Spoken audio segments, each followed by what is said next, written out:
Hi അസ്സലാമു അലൈക്കും, welcome back to your channel. അപ്പം ഇന്നത്തെ വീഡിയോ ഞാൻ വിൽക്കുന്ന വെള്ളപ്പത്തിൻ്റെ റെസിപ്പി കാണിച്ചു തരാം കേട്ടോ. അപ്പോൾ ഞാൻ കഴിഞ്ഞ വീഡിയോയിൽ റെസിപ്പി കാണിച്ചു തന്നിട്ടുണ്ടായിരുന്നു. അത് 2 വീഡിയോയിലായിട്ടാണ് കേട്ടോ ഉള്ളത്. അപ്പോൾ അതിലുണ്ടായിരുന്നു കമൻറ്റ്, വെള്ളപ്പത്തിൻ്റെ റെസിപ്പി കാണിച്ച് തരുമെന്നുണ്ട് കമൻറ്റ് ഉണ്ടായിരുന്നു കേട്ടോ. അപ്പോൾ ഞാനിത് മാവ് റെഡിയാക്കുന്നതും അതുപോലെ വെള്ളപ്പം ചുട്ടെടുക്കുന്നതും ഒരു വീഡിയോ ആക്കിയിട്ട് ഒന്നും കൂടി അപ്ലോഡ് ചെയ്തതാണ് കേട്ടോ. അപ്പോൾ വെള്ളപ്പത്തിൻ്റെ റെസിപ്പി ആവശ്യമുള്ളവർ കണ്ടു നോക്കുക കേട്ടോ, അല്ലാത്തവർക്ക് സ്കിപ്പ് ചെയ്ത് പോവാം. അപ്പോൾ ഇതാ നല്ല പൂ പോലത്തെ വെള്ളപ്പമാണ് കേട്ടോ. അപ്പോൾ ഇത് നമുക്ക് പെട്ടെന്ന് തന്നെ നമുക്ക് റെഡിയാക്കി എടുക്കാൻ പറ്റും. ഇത് ഞാൻ പുറത്തേക്ക് കൊടുക്കാൻ വേണ്ടിയിട്ട് റെഡിയാക്കിയ വെള്ളപ്പമായിരുന്നു കേട്ടോ. നമുക്ക് അന്നത്തെ ദിവസം 50 വെള്ളപ്പം കൊടുക്കാനും വേണ്ടിയിട്ടുണ്ടായിരുന്നു കേട്ടോ. അപ്പോൾ ഞാനിതിൻ്റെ റെസിപ്പി കാണിച്ചു തരാം. അപ്പം എല്ലാവരും വീഡിയോ സ്കിപ്പ് ചെയ്യാതെ കാണുക. വീഡിയോ ഇഷ്ടമാവുകയാണെങ്കിൽ ലൈക്ക് ചെയ്യുക, കമൻറ്റ് ചെയ്യുക കേട്ടോ. എന്ത് അഭിപ്രായങ്ങളുണ്ടെന്നുണ്ടെങ്കിലും കമൻറ്റ് ചെയ്യാം. അപ്പോൾ ഇതുവരെയുള്ള സപ്പോർട്ടിനൊക്കെ ഒരുപാട് താങ്ക്സ് ഉണ്ട് കേട്ടോ. ഞാൻ വെള്ളപ്പം റെഡിയാക്കാൻ വേണ്ടിയിട്ട് 4 കിലോ പച്ചരി ഞാൻ വെള്ളത്തിലിട്ട് വെച്ചിട്ടുണ്ടായിരുന്നു കേട്ടോ. ഒരു 7 മണിക്കൂറോളം കുതിർക്കാൻ വേണ്ടി വെച്ചുകൊടുത്ത പച്ചരിയാണ്. എന്നിട്ടത് നല്ലതുപോലെ ഒന്ന് കഴുകി എടുത്തിട്ടുണ്ട്. ഇനി ഞാനിത് ആദ്യത്തെ ട്രിപ്പ് പച്ചരി അരച്ചെടുക്കുകയാണ് കേട്ടോ. അപ്പോൾ അതിനുള്ള പച്ചരിയൊക്കെ മിക്സിൻ്റെ ജാറൊക്കെ ഇട്ട് കൊടുത്തുകൊണ്ട് അതൊന്ന് നല്ല ഫൈനായിട്ട് അരച്ചെടുക്കുക കേട്ടോ നമുക്ക് വേണ്ടത്.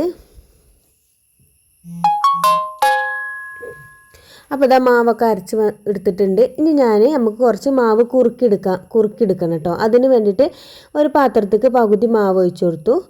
എന്നിട്ട് അതിക്ക് അത്രയും വെള്ളം കൂടി ഒഴിച്ചു കൊടുത്തിട്ടേ നല്ലതുപോലെ ഒന്ന് ലൂസാക്കി എടുക്കണം കേട്ടോ മാവ്. എന്നിട്ട് സ്റ്റൗ കത്തിച്ചുകൊണ്ട് അത് നല്ലതുപോലെ കൈ വിടാതെ നല്ലതുപോലെ ഇളക്കി അത് കുറുക്കിയെടുക്കണം കേട്ടോ.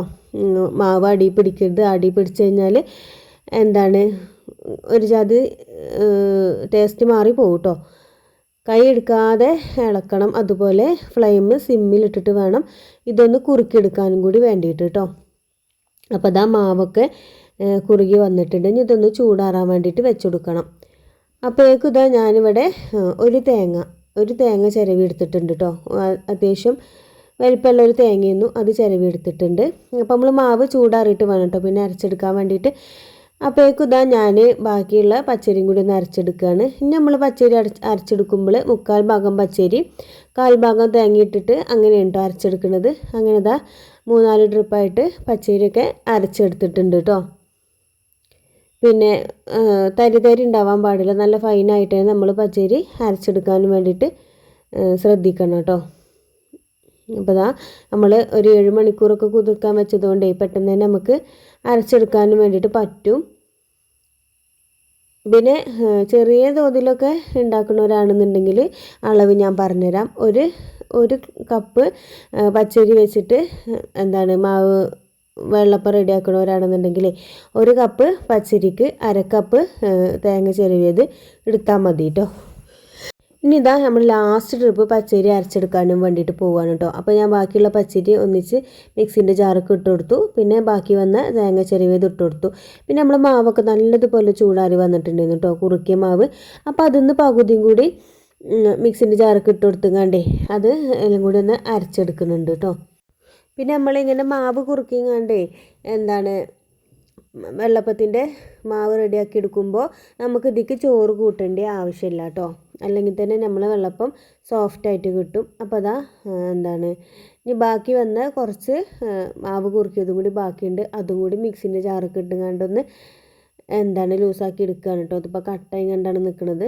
അപ്പോൾ അതൊക്കെ ഇത്തിരി വെള്ളം ഒഴിച്ചുകൊണ്ട് അതും കൂടി ഒന്ന് ലൂസാക്കി എടുക്കണം. പിന്നെ അതിലേക്ക് ഞാൻ കുറച്ച് ഈസ്റ്റാണ് കേട്ടോ ചേർക്കുന്നത്. ഈസ്റ്റ് പുറത്തേക്ക് കൊടുക്കുമ്പോൾ മാത്രമാണ് ഞാൻ ഈസ്റ്റ് ചേർക്കാറ്. നമ്മൾ വീട്ടാവശ്യത്തിന് വേണ്ടിയിട്ട് അരച്ചെടുക്കുമ്പോൾ ഞാൻ അധികം ഈസ്റ്റ് ചേർക്കാറില്ല. അപ്പം ഈസ്റ്റ് നമ്മൾ ചെറിയ ഈസ്റ്റിൻ്റെ കുപ്പി ഉണ്ടല്ലോ, അതിൻ്റെ അടപ്പിന് 2 അടപ്പ് മാത്രമേ ചേർത്ത് കൊടുത്തിട്ടുള്ളൂ. പിന്നെ ഞാനൊരു ചെറിയൊരു സ്പൂണിന് 5 സ്പൂണ് പഞ്ചസാരയും കൂടി ചേർത്ത് കൊടുത്തിട്ടുണ്ട് കേട്ടോ. ഇനി ഞാൻ മാവ് വലിയൊരു പാത്രത്തിലേക്ക് മാറ്റി കൊടുക്കുകയാണ് കേട്ടോ. അപ്പോൾ മാവ് ഇപ്പം തന്നെ നല്ല സോഫ്റ്റായിട്ടാണ് നമ്മളെ മാവുള്ളത്. എന്നിട്ട് തവി വെച്ചിട്ട് നല്ലതുപോലെ ഒന്ന് മാവ് മിക്സ് ആക്കിയിട്ട് അടച്ച് വെക്കുകയാണ് കേട്ടോ. ഇത് എനിക്ക് നാളെ നാളെ പെലച്ചക്കാണ് വെള്ളപ്പം ചുട്ടെടുക്കാനുള്ളത്. അപ്പോൾ ഞാനൊരു തലേ ദിവസം ഒരു 3 മണിയൊക്കെ ആകുമ്പോൾ മാവ് റെഡിയാക്കി വെച്ചിട്ടുണ്ടായിരുന്നു കേട്ടോ. പിന്നെ ഞാൻ വെള്ളപ്പം ചുട്ടെടുക്കുന്നത് പിറ്റേ ദിവസം പെലച്ചക്ക് ഒരു 3:30 4 മണി ആ സമയത്താണ് കേട്ടോ ചുട്ടെടുക്കുന്നത്. അപ്പോൾ അതാ നമ്മളെ വെള്ളപ്പത്തിൻ്റെ മാവൊക്കെ നല്ലതുപോലെ പൊങ്ങി വന്നിട്ടുണ്ട് കേട്ടോ, നല്ല സോഫ്റ്റ് ആയിട്ടുണ്ട്. പിന്നെ ഞാൻ ഉപ്പിട്ട് കൊടുത്തിട്ടുണ്ടായിരുന്നില്ല, ഞാൻ ചുടുന്ന സമയത്താണ് കേട്ടോ ഉപ്പിട്ട് കൊടുത്തിട്ടുള്ളത്. പിന്നെ ഇതാ 2 വെള്ളപ്പത്തിൻ്റെ ചട്ടിയൊക്കെ ഒന്നിച്ച് വെച്ച് കൊടുത്തിട്ടുണ്ടേനു.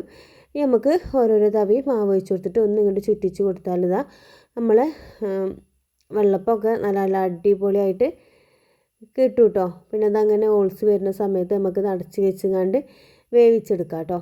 ആദ്യം നമ്മൾ മാവ് ഒഴിക്കുന്ന സമയത്ത് ഫ്ലെയിം ഫുള്ളിൽ വെക്കുക. പിന്നെ മാവ് ഒഴിച്ച് കഴിഞ്ഞിട്ട് ഫ്ലെയിം ഒന്ന് സിമ്മിൽ വെച്ചുകൊണ്ട് വേവിച്ചെടുക്കുകയാണെന്നുണ്ടെങ്കിൽ അടിയൊന്നും മുറിയാത്ത നല്ല സോഫ്റ്റ് ആയിട്ടുള്ള വെള്ളപ്പം നമുക്ക് ചുട്ടെടുക്കാനും വേണ്ടിയിട്ട് പറ്റും കേട്ടോ. പിന്നെ പെട്ടെന്ന് തന്നെ നമുക്കിത് കുക്കായി കിട്ടുകയും ചെയ്യും കേട്ടോ. നല്ല തിന്നായിട്ടാണല്ലോ നമ്മളിത് പരത്തിയെടുക്കുന്നത്. അപ്പോൾ പെട്ടെന്ന് തന്നെ നമുക്കിത് ചുട്ടെടുക്കാനും വേണ്ടി പറ്റും. പിന്നെ വെള്ളപ്പം ചുട്ടെടുക്കുന്ന സമയത്ത് ഒന്നിൻ്റെ മേലേക്ക് നമ്മൾ ചൂടോടെ ഇട്ട് കൊടുക്കാൻ പാടില്ല, ഒട്ടിപ്പിടിക്കും കേട്ടോ. അപ്പോൾ ഇങ്ങോട്ട് പരത്തിയിട്ട് കൊടുത്തിട്ട് ചൂടാറി കഴിഞ്ഞാൽ പിന്നെ ഒട്ടിപ്പിടിക്കില്ല കേട്ടോ. അപ്പോൾ 4 കിലോ പച്ചരി വെച്ചിട്ട് ഞാനിവിടെ ഒരു 75 വെള്ളപ്പം ചുട്ടെടുത്തിട്ടുണ്ടായിരുന്നു കേട്ടോ. അപ്പോൾ 4 കിലോ പച്ചരിക്ക് ഞാൻ ഒരു വലിയ തേങ്ങ ചിരവിയതാണ് എടുത്തിട്ടുണ്ടായിരുന്നത്. പിന്നെ ഇത്ര ഇൻഗ്രീഡിയൻസ് മാത്രം മതി കേട്ടോ നമുക്ക് വെള്ളപ്പമൊക്കെ ചുട്ടെടുക്കാനും കൂടി വേണ്ടിയിട്ട്. പിന്നെ ഇതാ നമ്മൾ വെള്ളപ്പം ഒക്കെ ഓരോന്നോരോന്നായിട്ട് ചുട്ടെടുക്കുന്നുണ്ട്. പിന്നെ ഞാനൊരു ബട്ടർ പേപ്പർ വെച്ചെടുത്തിട്ടേ അതൊക്കെ എന്നിട്ട് ചുട്ടെടുത്തിട്ടുണ്ടായിരുന്നത് പരത്തി ഇട്ട് കൊടുക്കുകയാണ് കേട്ടോ.